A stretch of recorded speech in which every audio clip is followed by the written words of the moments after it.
ஆண்டவரும் அருமை இரட்சகருமாகிய இயேசு கிறிஸ்துவின் ஈடு இணையில்லாத நாமத்தினாலே உங்கள் யாருக்கும் அன்பின் வாழ்த்துக்கள். இந்த நாளிலும் கூட ஒரு முக்கியமான காரியத்தை குறித்து உங்களிடத்தில் பேச விரும்புகிறேன். ஒரு வசனத்தை வாசிக்கிறேன் கேளுங்க. சங்கீதம் 19:12-13. தன் பிழைகளை உணர்கிறவன் யார்? மறைவான குற்றங்களுக்கு என்னை நீங்களாக்கும், துணிகரமான பாவங்களுக்கு உமது அடியேனை விலக்கி காரும், அவைகள் என்னை ஆண்டு கொள்ள ஒட்டாதிரும், அப்போது நான் உத்தமனாகி பெரும் பாதகத்துக்கு நீங்களாயிருப்பேன். துணிகரமான பாவங்கள், தன் பிழைகளை உணராத எண்ணங்கள் கொண்ட மனுஷங்க இன்னைக்கு அதிகமாயிட்டாங்க.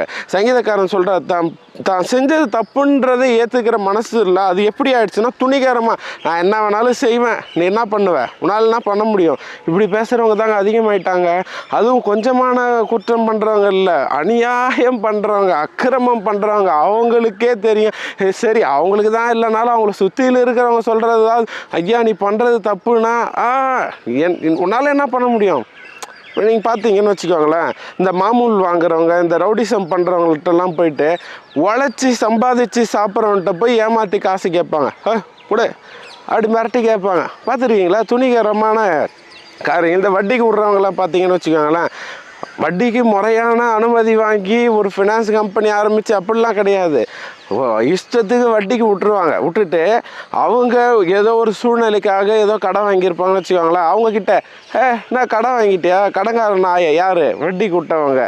யோகிதையான வேலை செஞ்சு சம்பாதிக்க முடியல, கஷ்டப்பட்டு சம்பாதிக்க முடியல, காசை கொடுத்தோடனே அது நிறையா வந்துடணும். அதெல்லாம் அவங்க வார்த்தையே பார்த்தீங்கன்னு வச்சுக்கோங்களேன், ரொம்ப மோசமாக இருக்கும். நீ என்ன பண்ணிவிடுவேன், நான் நல்ல பதத்தில் சொல்கிறேன், ரொம்ப மோசமானது. சொந்த வீட்டிலே இன்றைக்கி பார்த்தீங்கன்னா கொடுமையாக இருக்குது காலங்கள். எங்கே பார்த்தாலும் பெண் பிள்ளைகளுக்கு பாதுகாப்பு இல்லை. காரணம் துணிகரம். என்னை யார் என்ன பண்ண முடியும்?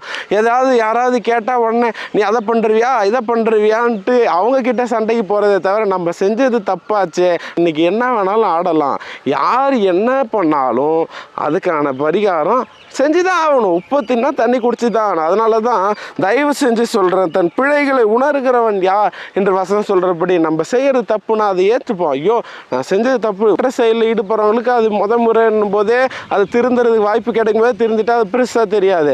அதையே வாழ்க்கையாக மாற்றுறவங்களுக்கு அது பழகி போன விஷயம். அதில் அவங்க திருந்தவே மாட்டாங்க. தயவு செஞ்சு சொல்கிறேன், அப்படி நம்ம யாரும் இருக்காமல் துணிகரமாக ஒருத்தவனுக்கு கஷ்டத்தை கொடுக்குறோமே, அது அவங்கள பாதிக்குமே, அது பிரச்சனையே, அது தப்புன்னு உணராமல் துணிகரமாக இருந்தீங்கன்னா அதுக்கப்புறம் வர பெரும் பாதகத்துக்கு உங்களை யாராலையும் காப்பாற்ற முடியாது. அதனால் தயவு செஞ்சு சொல்கிறேன், ஆண்டவர் மன்னிக்கிறது தான். அதுக்காக தப்புன்னு தெரிஞ்சு மன்னிக்கிற யாரையும் ஆண்டவர் என்கரேஜ் பண்ணுறது இல்லை.